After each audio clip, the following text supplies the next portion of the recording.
A very good afternoon, Your Excellencies, distinguished panelists, ladies and gentlemen. My name is Roshni and I have the pleasure of being your MC today. On behalf of the Institute of South Asian Studies, ISAS, at the National University of Singapore, I welcome you to the ISAS panel discussion titled Peace in Afghanistan, New Dawn or False Hope. This event has been co-sponsored by ISAS, Government of Canada, Commonwealth of Australia, the Kingdom of Norway, and supported by the National Centre for Dialogue and Progress. To start the proceedings, I would like to invite Dr. Rani D. Mullen, Visiting Research Fellow at ISAS, to deliver the opening remarks. Dr. Mullen, please.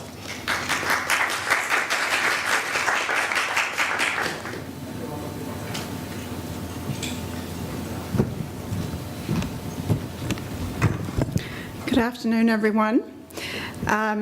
Dear guests, thank you for coming to the ISAS panel discussion on Afghanistan, a new dawn or false hope. I would especially like to thank the 3 countries that are sponsoring this ISAS panel today, and also sponsoring the Track 2 closed-door workshop tomorrow, which is focused on navigating towards peace in Afghanistan. These 3 countries are the Commonwealth of Australia, Government of Canada, and Kingdom of Norway. And I would also like to thank the Kabul-based National Centre for Dialogue and Progress, which has supported this panel and the workshop tomorrow. It is with the help of these governments and our partner organization that we were able to bring together this remarkable group that we have here today to discuss the critical juncture that Afghanistan faces today. Their support is also testament to the tremendous goodwill and support that still exists today in the international community for supporting Afghans to negotiate an enduring peace in their country. Ladies and gentlemen, as you know, Afghanistan today is at a critical juncture, if not, indeed, at a political precipice.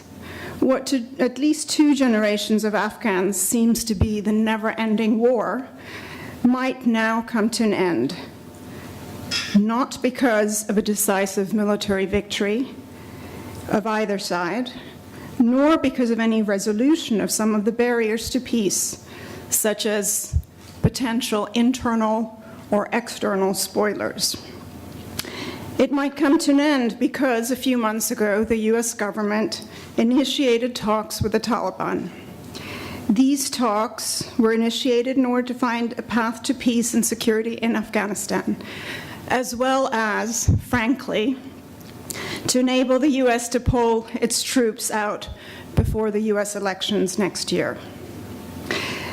So this critical juncture presents perhaps a new peace era.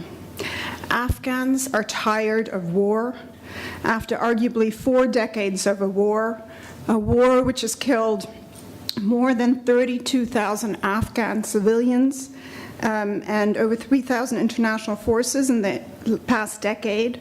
The war-weary Afghans want peace, as do their international supporters. Ask any Afghan, and they will tell you that it's high time for peace.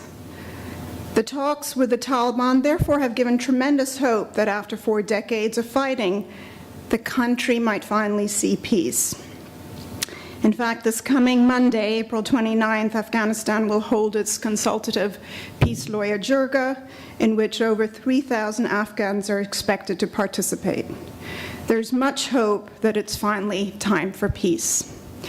Yet at the same time, many Afghans, as well as their international supporters, worry that these peace negotiations might actually be a fata morgana, a false hope. This is because today in 2019, the Taliban control more territory than any time since 2001. Second, to date, the Taliban has refused to directly talk with the legitimately elected government of Afghanistan despite repeated outreach. Third, many worry that the current format of discussions, one where the Afghan government has repeatedly been sidelined, has only helped to legitimize the Taliban while undermining the Afghan government. For example, the US Special Envoy met with his counterparts from several European countries just the day before yesterday in Europe to discuss peace talks, but the Afghan government was again not officially present at the table. This has also, of course, been the case with the US talks with the Taliban, where the Afghan government was not officially represented. Moreover, in the changing political and security climate, many worry that the gains that have been achieved over the past 18 years, ranging from women's rights to a more than doubling of school enrollment rates to a 20-year increase in life expectancy, might be sacrificed in the rush to negotiate a fragile peace. Finally, the Taliban today are not what they were in 2001. They are more lethal and effective. They are splintered across different factions, which have been increasingly taken over by the more extremist Haqqani network. They maintain relationships with their founding patron, Pakistan. And it is unclear whether any agreement that is actually reached with the so-called Taliban will endure due to these splintering across these different factions. The current political situation, therefore, requires urgent efforts amongst Afghans and international policymakers, analysts, and researchers to better understand, analyze, and propose ways of ensuring successful peace talks and indeed preventing a return of a Taliban government, as well as enabling longer-term peace and stability in the region. Today, we have a panel of well-known Afghanistan experts here with us to discuss the current peace talks and indeed the present issue of whether these talks present a new dawn or a false hope. Ladies and gentlemen, please join me in welcoming our panel.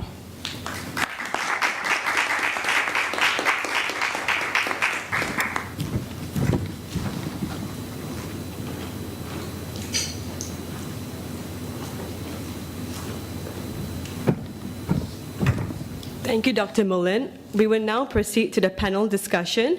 First, I would like to invite on stage the following distinguished speakers: Ambassador Nasir A. Andisha, Ambassador and Permanent Representative, Islamic Republic of Afghanistan in Geneva, and former Deputy Foreign Minister, Islamic Republic of Afghanistan, Kabul; Professor William Maley, Professor, ANU College of Asia and the Pacific, ANU Canberra; Ms. Sonia Iqbal, Country Director, Open Society Foundation, Kabul; Mr. David Samuel Setney, Senior Associate, Center for Strategic and International Studies, Washington, D.C. The chair for this session is Professor C. Raja Mohan, Director, Institute of South Asian Studies, National University of Singapore.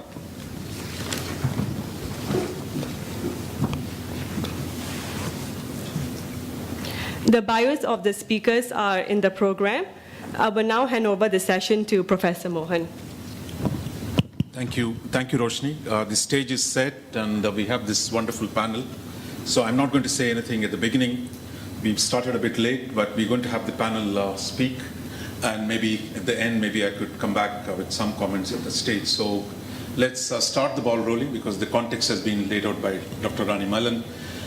It's a sad story. There is a silver lining of hope. Let's see at the end of it what the balance between the two, how that comes out. So we have 4 panelists, and each one is going to speak for about 15 minutes. And maybe after that we'll have 1 or 2 rounds on the stage itself, and then we go to the audience. So we start with Ambassador Nasir.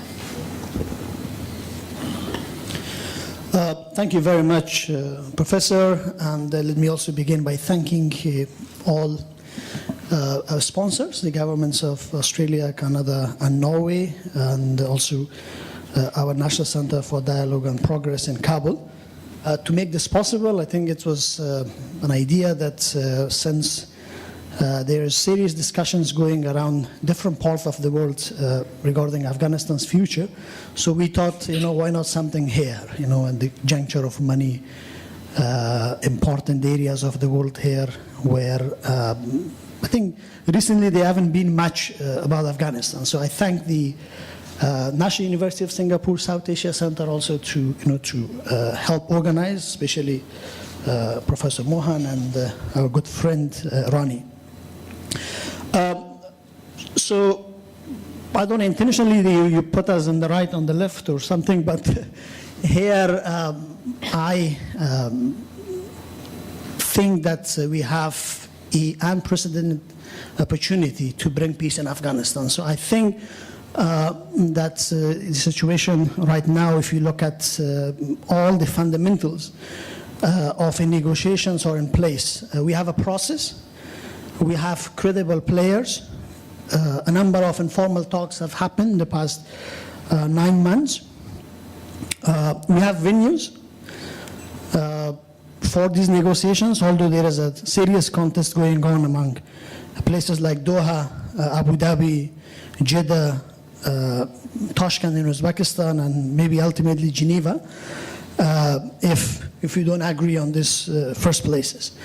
Public opinion inside Afghanistan is very positive. People are really tired and worried of this current conflict and war. It has taken very high toll, and I'm sure you have seen these very recent numbers, statistics, which is coming out of UNAMA, that the number of civilian casualties has dramatically increased. So all of this will tell us that there is really serious enthusiasm about the peace process in Afghanistan. But of course, there are, in any peace process or negotiation, there are winners and losers, and we have to analyze what we call it the peace dividend. And especially when you use the word dividend, then you know that there are stakeholders, and we have to look at the stakeholders and the distribution of this peace dividend, and also war has its own dividend, to tell us that what is and how it will look like when the stakeholders are analyzed. The stakeholders are both domestic, within what we call the pro-state elements, the pro-state parties, the opposition, the government itself, the political parties. Now we have a number of candidates. Afghanistan is in the process of election also. So if we analyze all of this, maybe tomorrow, then we can have probably a more clear picture. But before discussing this, that whether this current outreach with the Taliban represents a new era of peace in Afghanistan, or whether it's a false hope, which provides just enough cover for the international community to exit from Afghanistan, let me take the liberty to explicate, or just to define what a sustainable peace process looks like. A sustainable peace process involves fundamental conversation about what kind of society and polity the people of Afghanistan wants.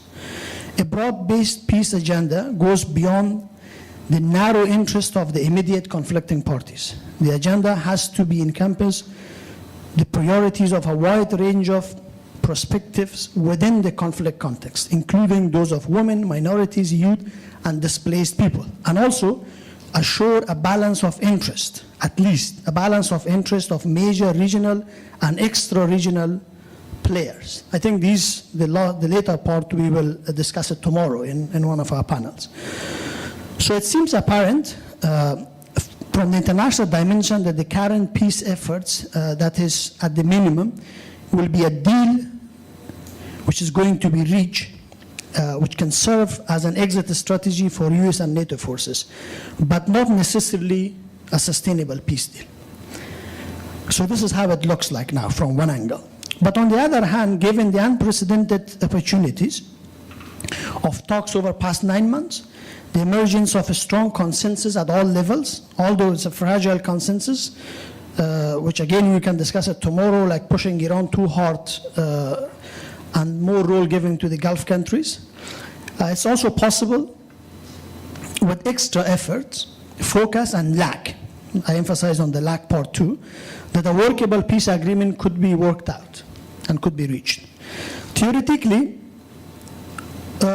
and also considering our historical experiences in peace processes, in the past peace processes, although a wise German gentleman named Hegel once said that what experience and history teaches us is that people and the government will never learn anything from history or acted on principles deduced from it.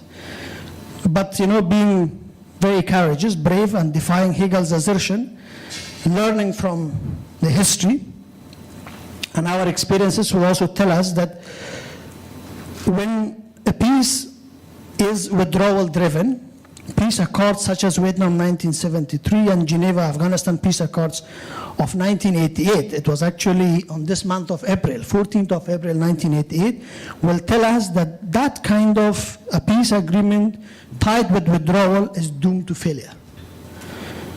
While peace, which is backed or implemented by deployment, has more chance of success. Example is Bosnia and Kosovo.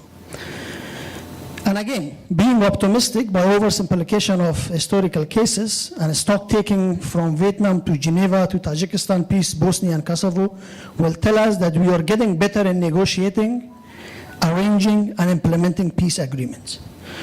So what I will say, I will conclude. I don't know if my 15 minutes is over or not, but I will be efficient. So maybe we can wish for the best, but prepare for the worst. Thank you very much. You almost gave up 6 minutes. I can come back on it. Sure. So I think the next speaker.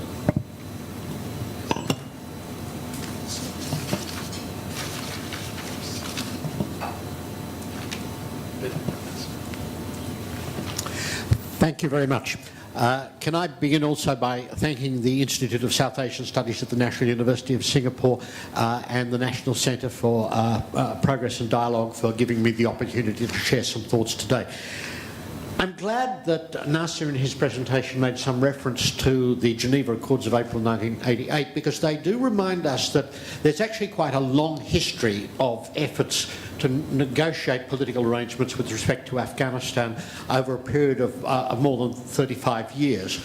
And there's a sobering lesson or set of lessons that flow from this experience as well. The Geneva Accords in April 1988 were the product of a prolonged process of negotiation that was ultimately triggered in May 1980 by a Radio Moscow broadcast setting out the framework within which some negotiations for the withdrawal of Soviet forces from Afghanistan might be pursued. But essentially this went nowhere until Mikhail Gorbachev became the General Secretary of the Communist Party of the Soviet Union, and this set the scene for some progress on the Soviet side.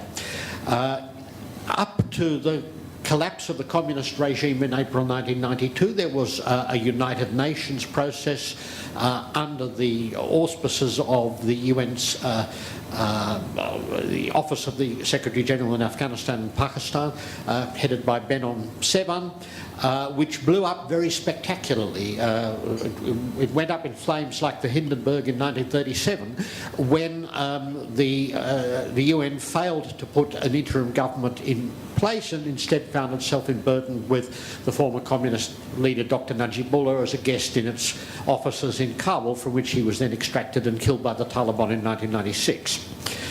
And thirdly, we witnessed in November-December 2001 the negotiations which led to the Bonn Agreement on Afghanistan, which was a high-speed process in contrast with the two earlier processes, and in a way it laid the foundations for where we find ourselves now. But it's important to note that not one of these processes resulted in the full realisation of the stated objectives that underpin those processes. Not one. The Geneva Accords actually remitted the Afghanistan case to the battlefield. They didn't lay the foundations for a durable peace in Afghanistan because they did not address the issue of internal political arrangements and political order. The 1992 process was swamped by wider political and military developments within Afghanistan, a warning to which I'll return in just a moment, and the Bonn Agreement left Afghanistan fatally exposed to ongoing meddling by the Inter-Services Intelligence Directorate of the Pakistan Armed Forces, which within a couple of years had resumed activities to destabilise Afghanistan in the hope of preventing it from becoming a firmly consolidated friend of India. The lesson of these cases, therefore, is that negotiations can have fairly dramatic unintended consequences. And when one is contemplating a negotiation process, it pays to be very wary of best-case scenario thinking that discounts the possibility that things may go wrong, and instead to take into account some of the difficulties that attend processes of this sort. And there are 6 particular issues that I want quickly to highlight in that respect, although I wouldn't claim that this offers an exhaustive list of problems that might be encountered. But I'd highlight the following points. First, one may know less about the character and the objectives of particular participants in a process than one might like. Misperception is an endemic problem in international relations, but it can be a severe problem when one is dealing with an opaque non-state actor such as the Taliban. And here I provide just one example which is worth bearing in mind. In December 2014, the United States Institute of Peace published a valuable study by a scholar who had spent many years studying the Taliban in detail, and in that particular study the author stated that Mullah Omar remained the supreme leader of the movement and the authoritative source of all guidance. The only problem was he had been dead since April 2013, as we subsequently discovered.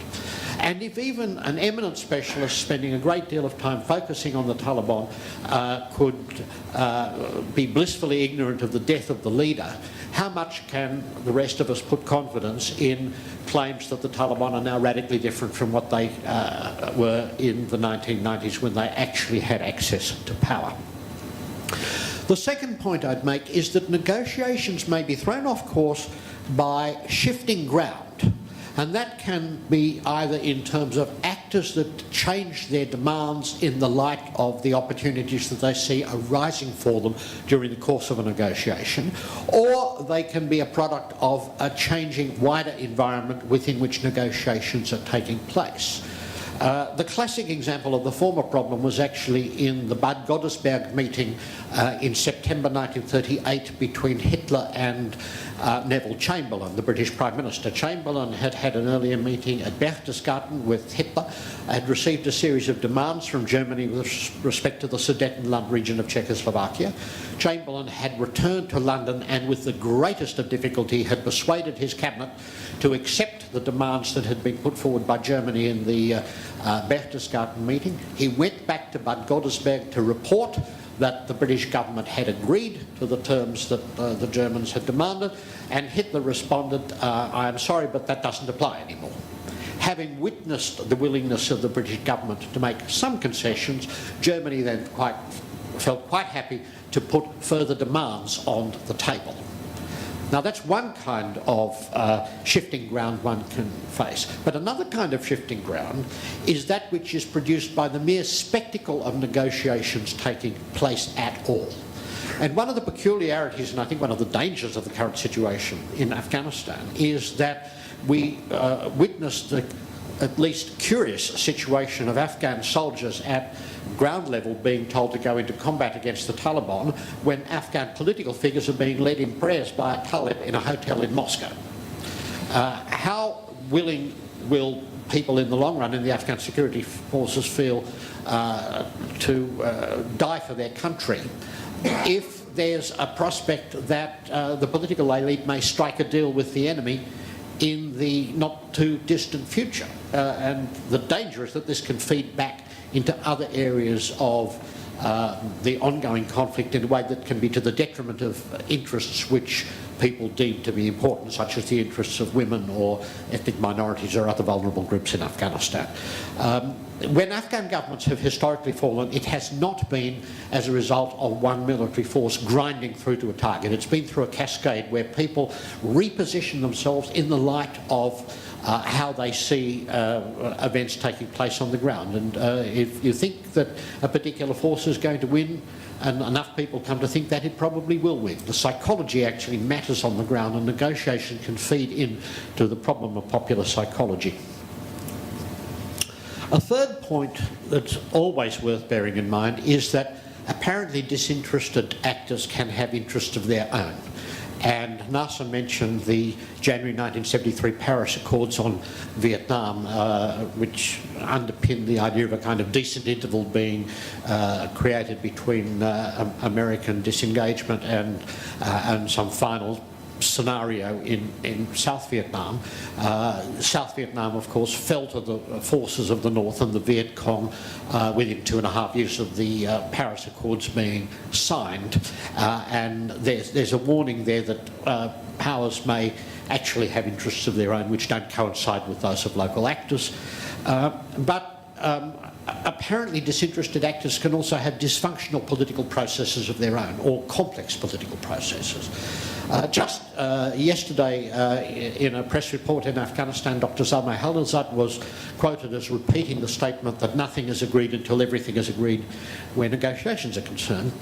But ultimately he's not the final decision maker. That's an interesting gentleman in the White House. We need to ask ourselves, what if President Trump thinks that what's been agreed so far is good enough for him? Somebody who knew Donald Trump very well remarked to me not all that long ago that ultimately he was a New York real estate mogul who would cut a deal when he felt that the terms were satisfactory from his point of view.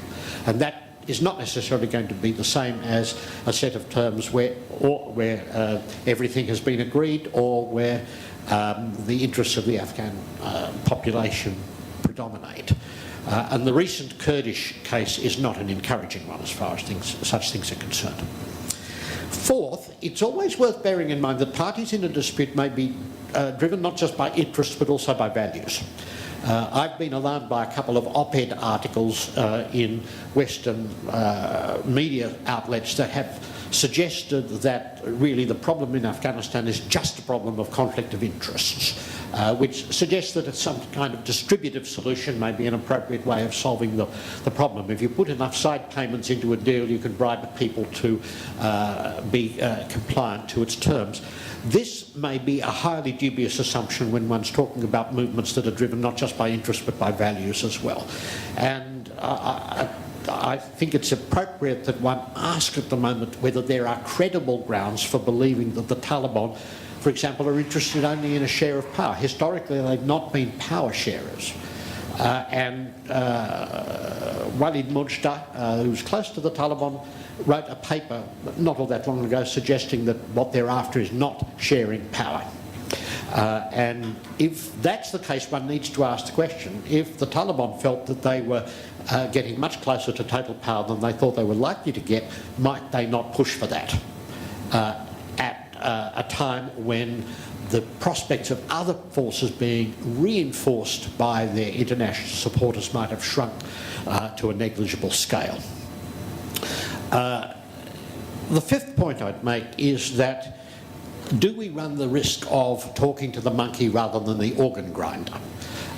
It's pretty widely accepted that the Inter-Services Intelligence Directorate of Pakistan's armed forces have played a critical role in providing sanctuaries and munitions and other kind of support for the Taliban, and it's highly unlikely that they're doing this for altruistic reasons, but rather because they see having an armed force in the field that can destabilise an Afghan government as being in their interest.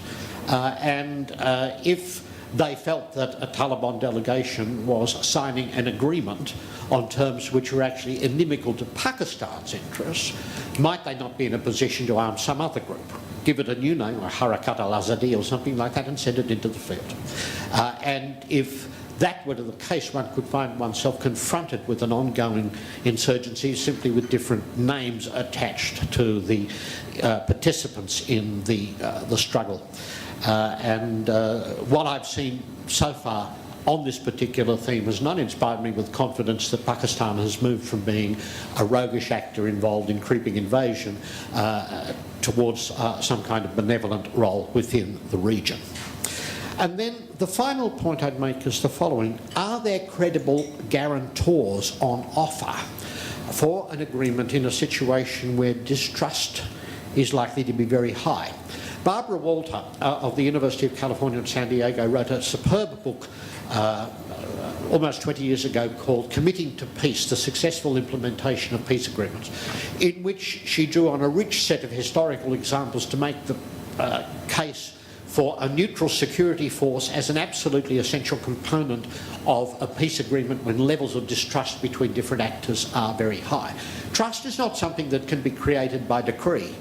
It is a product of experience over a long period of time, and so is distrust. And it's all very well to say, well, Afghans need to cooperate more, or Afghans should learn to trust each other, but that's not the way in which the world works. The Arusha Accords on Rwanda of August 1993 provide a chilling example of just how spectacularly peace agreements can unravel if there are neither significant levels of trust between the parties nor a significant neutral security force in place in order to provide some guarantors of protection for those who might feel threatened by the behaviour of other actors. The danger is you can get preemptive strikes by people who feel that they're going to be preempted themselves if they don't move forward. In other words, we shouldn't just think of the terms of a peace agreement. We should be thinking very, very carefully about the mechanisms for successful implementation of peace agreements. And I've seen very little to suggest that anything of value is likely to be on offer as part of the package that is being discussed at the moment. And in that light, I'd like to conclude with two comments that may sound harsh, but I think are fairly realistic. One is the comment that General de Gaulle made once, where he said, great powers are cold monsters. And that's worth bearing in mind by people who are looking for the wider world to act as guarantors for a future political arrangement in Afghanistan. And the second, and perhaps even more chilling observation, was one which was made tragically by Prince Sisawat Sirik Matak in a letter that he wrote in April 1975 to the US Ambassador to Cambodia, John Gunther Dean, after Dean had offered him an escape from Cambodia as Phnom Penh was on the verge of falling to the Khmer Rouge. And Sisawat Sirik Matak observed that he could not dishonour his country by leaving in that particular way, and amidst a very friendly set of words for the ambassador, he said, I have only committed the mistake of believing in you, the Americans.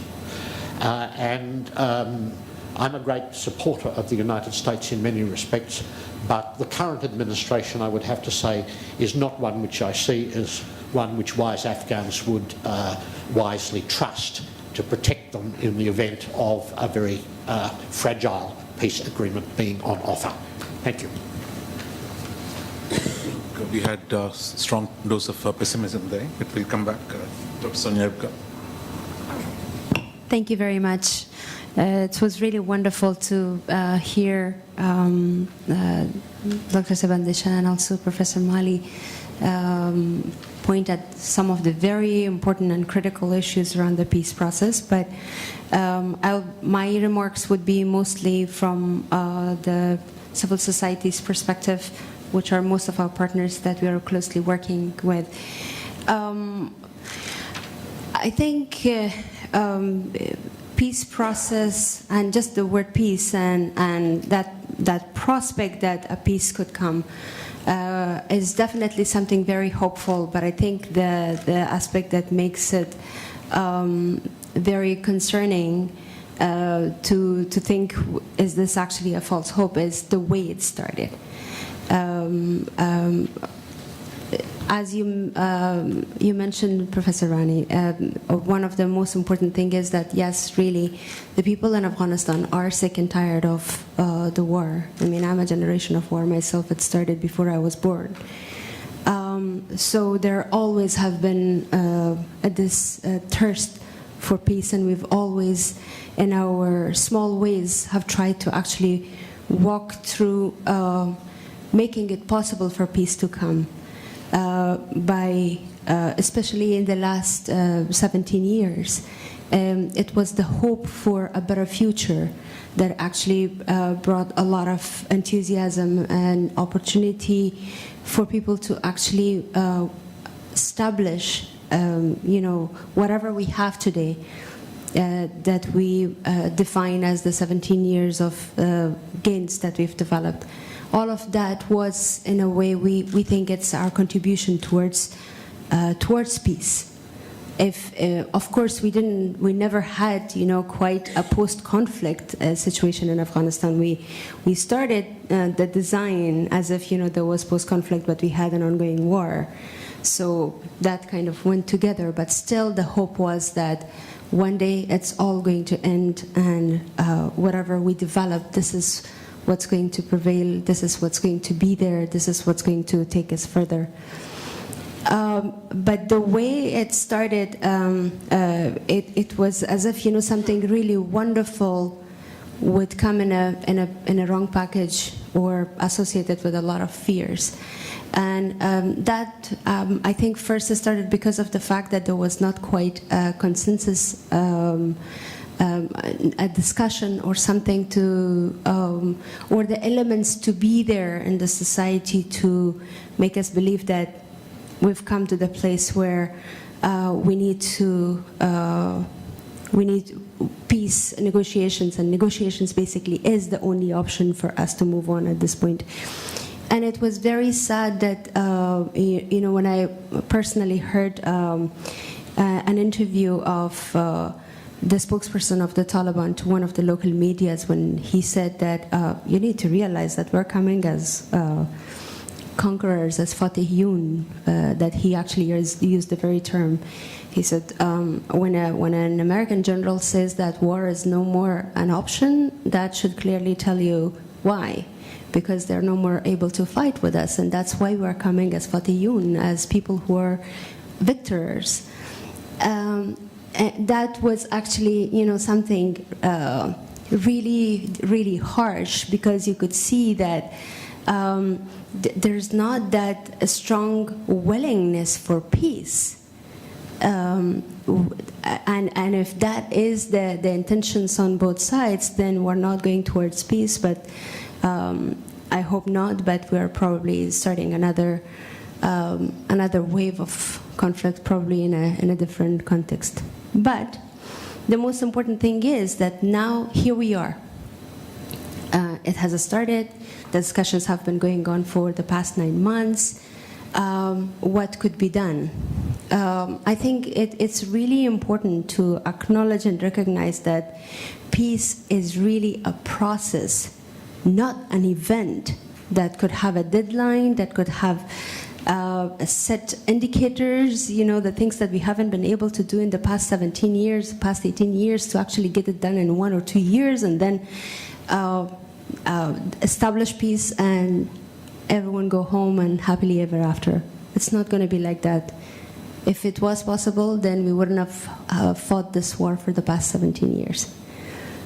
So acknowledgement of that to allow for peace to be dealt as a process is absolutely important. Yes, there is that consensus. I agree with Dr. Andesha that there is that consensus that we want peace. But there is a lot of anxiety amongst the people around that. What kind of peace? What are we giving up for peace? What are we gaining? Do we even understand the conflicting points? What are the things that eventually, at the end of the day, we really have conflict with the Taliban? There have been very little access to information. Access to information about the Taliban, access to information about the very peace talks or discussions around peace that has been there for the past 9 months. we get very little information, very, very little information as to what's going on. And I hope that is a clear indication of the fact that it is going to be a long-term process, and we need to acknowledge that and manage expectations in that way to at least, reduce the anxiety that people have. To tell them that there is going to be all of the issues, really everything is going to be agreed upon at the same time, and it's going to take a long process, because after 9 months there's only 4 issues that continuously is mentioned to be on the agenda when there's discussions amongst Taliban with the Taliban, and apparently we don't have any information if even one of them have been finalized yet. We were hoping that there's going to be a statement after the 16 days of talks, but still we haven't seen that coming out. So I think that in itself should show that it is a process, and let's just deal with it like a process and give it enough time. We need to build perception in Afghanistan, both on the side of Taliban and also on the side of the people. We keep hearing that the Taliban have changed, but in practice we don't see that. In practice we see that continuously, now it's over 1,200 schools that are banned in the areas where Taliban are having influence. We have seen even in the past 9 months, we didn't see sort of, something that we call, osnaniyat. I don't know how would we translate it in English, but goodwill, an act of goodwill that, would bring hope in the hearts of people and say, they've changed, really. The Taliban have changed, and it's not going to be quite the same people again. We're, just the way that we have changed, they have changed. Let's think positively. We don't see any goodwill like that to actually give us a little bit of, just a little ray of hope to see that change is real. But also we have to understand that, as we go towards the negotiation that nobody was prepared for, everybody is asking and looking for leverage. And Taliban equally would be looking for leverage before coming to the actual negotiation table to actually make sure they have enough. So they would be fighting, and there's going to be more atrocities. And spring, it was really sad to see that all these spring offenses were announced once again while we are discussing about peace. Ramadan is coming, and there's no hope that at least there's going to be a ceasefire during the Ramadan. So we need that perception building first of all, and some access to information to one another. First of all, we need to realize that whether it's out of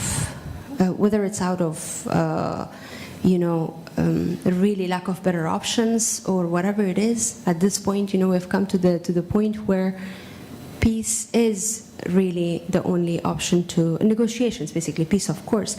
Negotiations is basically the best option to go on with, because people are sick and tired of the number of casualties, the number of people they have seen dying. And for that, actually, really having having platforms to talk to each other. I mean, it's 9 months, and apart from a few Taliban who have been part of the system for a very long time, and we continue to turn to them for information, we haven't had actually an opportunity to actually, and for Taliban to avail themselves in discussions. That kind of opportunities hasn't been there. So that we actually see and talk, okay, let's see what is the problem, because from one end they continue telling us that they're not proper Muslims, they are supporting an invasion, and that's why it's justified that a lot of the people who get killed in Kabul in suicide bombings, that's why it's justified. I mean, these things that I'm saying are from the discussion, from the interview of Zabiullah Mujahid, the spokesperson of the Taliban, with one of the local medias, for those who are interested. So those are the things, and we haven't had that opportunity to sit and talk about that, to get those done first, and then really sit down and identify what are really the very, very specific issues that are issues of conflict, let's say after the US withdrawal.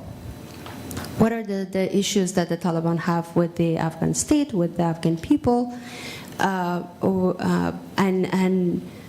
to first of all identify them, so that only then we can actually go about them.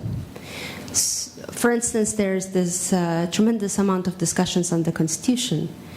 But apart from, from the Taliban side so far, whatever they have said, there's a lot of generic comments that have been made. There's not substantive. Even those generic comments have been contested tremendously by people in Kabul through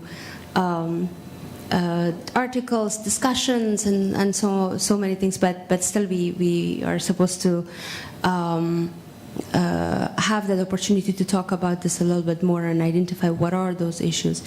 Only then we can be prepared for actually discussing around negotiations, what are the costs for war and peace, and that can take us to actual negotiations, and then even developing a plan for post-negotiations for the actual peace process.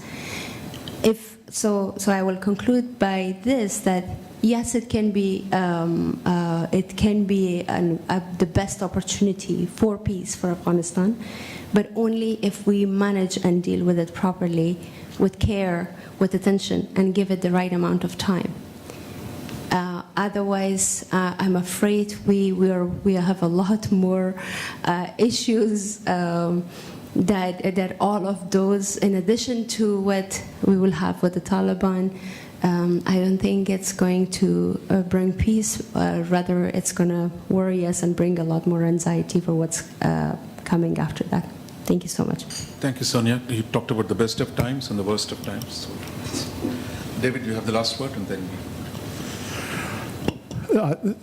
Thank you very much, Raja, and I want to also thank the Institute for South Asian Studies here in the National University of Singapore for providing this opportunity to talk, and also the sponsors. I would note that the governmental sponsors have all played a role in Afghanistan, and I've worked during my time as Department of Defense with both civilian and military from all the governments that are sponsoring this today, and I want to appreciate those sacrifices that have been made by both the individual soldiers and by the countries and governments involved. It would be great if I could stand here and be optimistic, but I'm going to go actually a little bit further, or maybe a lot further than Professor Mali did in his, if you might describe it as cautiously pessimistic. And I would rephrase the title of this as Peace in Afghanistan, New Dawn, False Hope, or Catalyst for Disaster. Because the hope for peace that Ambassador Andisha mentioned, and and that Sonia talked about, and that the people of Afghanistan has, is very real. I've spent some time in Afghanistan, living and working there over the last 20 years, and the immense optimism that accompanied the 3-day ceasefire a year ago was an amazing to behold, and it showed this great desire for peace. The problem is when you have people who are fighting and who are dying for a cause, as Professor Mali said, the question is, it's really important to know what they are fighting and dying for. What are the Taliban after? And as Professor Mali mentioned, and then we mentioned Dr. Marvin Weinbaum, who just published an article in The Diplomat yesterday, was it, Marvin? That basically says that the Taliban haven't changed. Their goal is to continue, in their view, continue the Islamic Emirate, which never disappeared, which has continued to exist as the rightful government of Afghanistan. There are many outcomes to conflict. And one of them is victory through military means, another is victory through diplomatic discussions. And I think it is a very reasonable analysis of the current situation that the Taliban are seeking to use the momentum for peace in Afghanistan as a vehicle to win through those negotiations. And unfortunately, and I will have to say I share many of my fellow panelists here concerns about the current U.S. government, or really of anybody, any government, trusting another government to do what's best for it. Governments do what's best for them, and in the case of the United States, sometimes not even that. Sometimes my country has not done what's best for itself. I say that with full knowledge that I spent 30 years serving my country as a diplomat and as an official in the Department of Defense and at the White House, and I'm very proud and patriotic American, but the Geneva Accords, which Professor Mali described, were an example of a bad peace. They set the foundation for a civil war in the 1990s that was immensely destructive in Afghanistan, while not killing as many people as the war against the Soviets did, reinforced the tearing apart of the fabric of the society, which it still hasn't recovered from, led to the use of Afghanistan as a host by Al-Qaeda, the attack on 9/11, and the rise of what's been in the news as I walked in here, the rise of Daesh, the so-called Islamic State, which the other day apparently played a major role in the attack that killed 300 people and wounded over 500 in Sri Lanka. That organization is currently very active in Afghanistan, and its leaders all came out of the war in Afghanistan. So the context here is really much bigger than these talks in Doha, and it involves a lot more actors. And one of the reasons I use the term catalyst for disaster is because I believe that the United States has gone into this this combination role of broker and participant in peace talks with the Taliban without a clear idea of what the United States wanted, a clear idea, and without it at all a common understanding of what the Afghan government and the broader Afghan polity outside of the Afghan government wanted, and with a very poor understanding of the international dynamics. One of the, I think, clearest indications of that, and perhaps, Raja, you can talk about that, is the very standoffish attitude of the government of India towards this. The government of India has really large political stakes in what happens in Afghanistan. The impact on the security of the entire South Asian region, on India itself, is going to be immensely affected by what happens in the peace talks. But the government of India has been very careful to stay apart from, not play a role in, not really take a public view on the peace talks, even though it has huge interest involved. On the other hand, the government of Russia has played a very active role, hosting what I would call a very divisive effort in the so-called peace conference in Moscow, which I think played a role in making Afghan government and society more divided rather than bringing it together. While at the same time supporting the Taliban. The government of Iran is playing a very interesting role as well in terms of both supporting the Taliban but also supporting the 10 to 15% or so of the Afghan population who are Shia, who will be the objects of the Taliban's attacks. If it have been a major object of the Taliban's attack and many of them fear being exterminated, fear a genocide if the Taliban come back and win.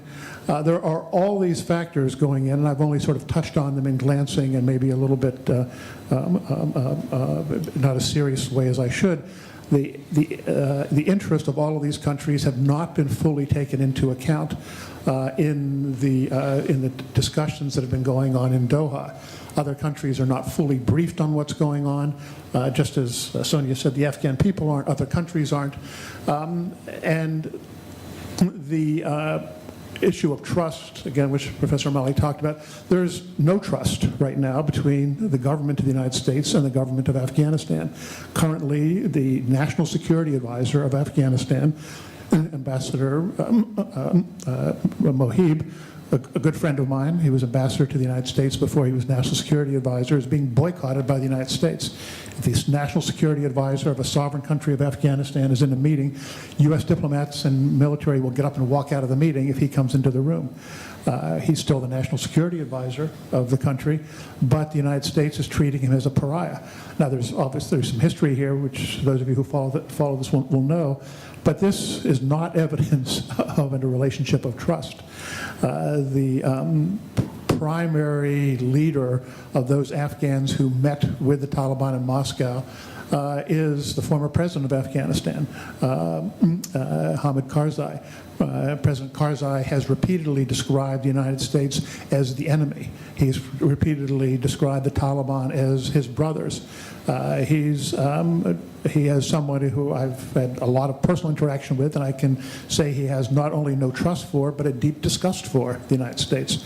So in that firmament, the United States tossed into this a special negotiator, Ambassador Zalmay Khalilzad, who I worked with and for a number of years. Ambassador Khalilzad is an immensely talented diplomat and negotiator, a three-time ambassador, including a very successful U.S. ambassador to the United Nations.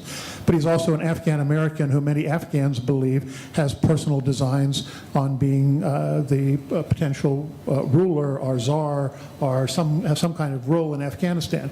I don't believe that's the case, knowing Ambassador Khalilzad quite well, but that's believed by many Afghans that he has those kind of ambitions. And I'm looking at our Afghan counterparts, not that you personally believe, but I'm sure you know many Afghans who believe that he has those kind of ambitions. So what we have, unfortunately, in my view, is a very messy process with a very large set of trust gaps among all those who are acting. A major actor in the case of India that's standing on the sidelines, and some drivers, although I don't think they're quite as strong as Professor Mali or other speakers have said. There are many Americans, the majority of Americans want to pull out of Afghanistan, but Afghanistan is not a major political issue in the United States. It's not going to sway any votes in the 2020 elections.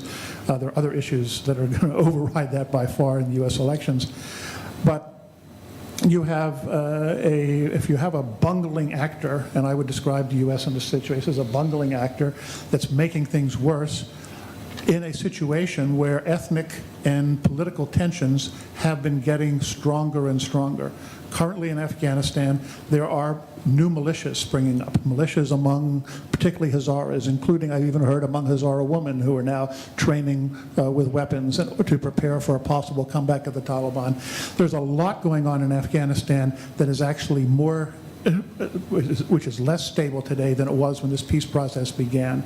So I am very concerned about a revival of the dynamics that led to the Civil War and made it such a horrible experience for all of Afghanistan, which could result in, I think we were talking, Marvin, earlier today, 3 to 5 to 7 million refugees from Afghanistan leaving Afghanistan as a result of what started out as a good idea, this peace process. So I apologize for not being optimistic, and let me close by saying I hope everything I said doesn't come true, but I am worried about it.